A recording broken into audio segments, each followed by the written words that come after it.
Today, we're going to take a day trip in our post, Wine O'Clock. The wine and fun flowed as we topped off Pride Month with the Vineyard Voyages tour of DC's wine country. By Andre Hereford, on July 19, 2024. On a recent hazy Saturday summer morning, the husband and I set out for DC's wine country.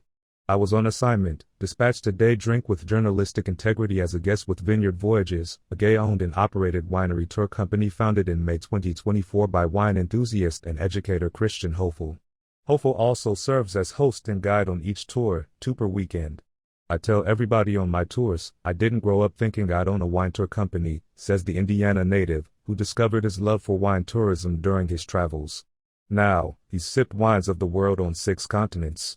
3 years ago, the budding enophile got his first taste of the wines produced locally in DC's wine country, which, per the registered trademark, is actually in Loudoun County, Virginia, due west and north of the district.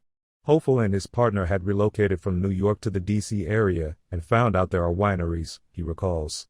I didn't realize how many wineries there are and also how good the wine is. And when I was looking for an easy way to get out there, I didn't find a tour that matched what I looked for, like a scheduled tour or something that's relatively affordable. So the budding entrepreneur created Vineyard Voyages, which transports guests by air-conditioned coach bus to wine country for tipsy afternoons of tastings, socializing, and exploring the lush surroundings in the so-called birthplace of American wine. Thomas Jefferson wrote about this space between the hills, which is the Loudoun Heights region, says Hofel, noting the state's most revered wine connoisseur. He talked about how that would be a really great place to produce wine, because of the elevation, because there's some semi-volcanic rock in that space. And volcanic rock really is great for wine production. Currently 52 wineries sit nestled among the hillsides and horse farms of Loudoun County. Nearly half were participating in the 2nd annual Pride in the Vines Wine Trail, a month-long celebration of LGBTQ pride and fabulous local wines, organized by the Loudoun Wineries and Wine Growers Association. Our tour that day would make stops at 3 wineries on the Pride in the Vines Trail, 2 Twisted Posts in Purcellville, Williams Gap Vineyards in Round Hill, and 868 Estate Vineyards in Hillsborough. We'd be spending at least an hour at each location, so thankfully our group turned out to be cheerful, charming company, a collection of friends and strangers. We were a bubbly, mostly queer bunch, Hofel, his partner Ken, an assistant Dan, and a lucky 13 guests, plus our steady driver Kata. There were singles and couples of diverse ages and backgrounds, some real characters, among them, a former Metro Weekly nightlife cover boy who knew a lot about wines and happened to be celebrating his birthday that weekend. We could have been the cast of a quirky comedy or a Knives Out mystery.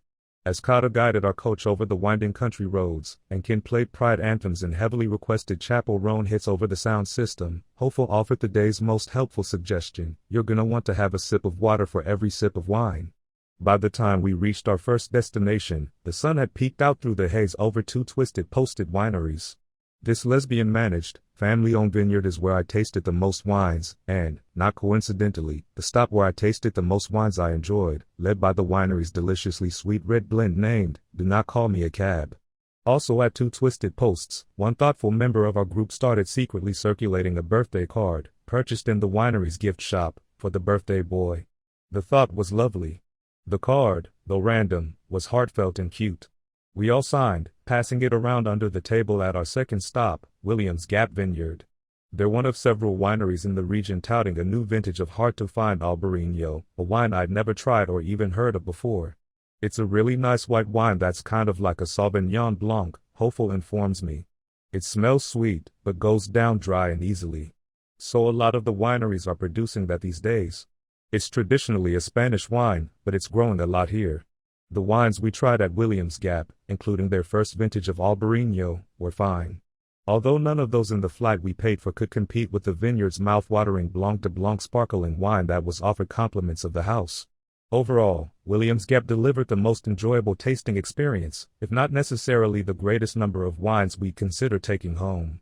From the friendly, knowledgeable servers, to the sprawling, verdant grounds, where we chatted with new acquaintances on a leisurely stroll among the vines, we had a great time there, and the good times continued at the tour's final stop, 868 Estate Vineyards, where the group occupied a few picnic tables outdoors, and drank, rather than tasted, a selection of chilled wines.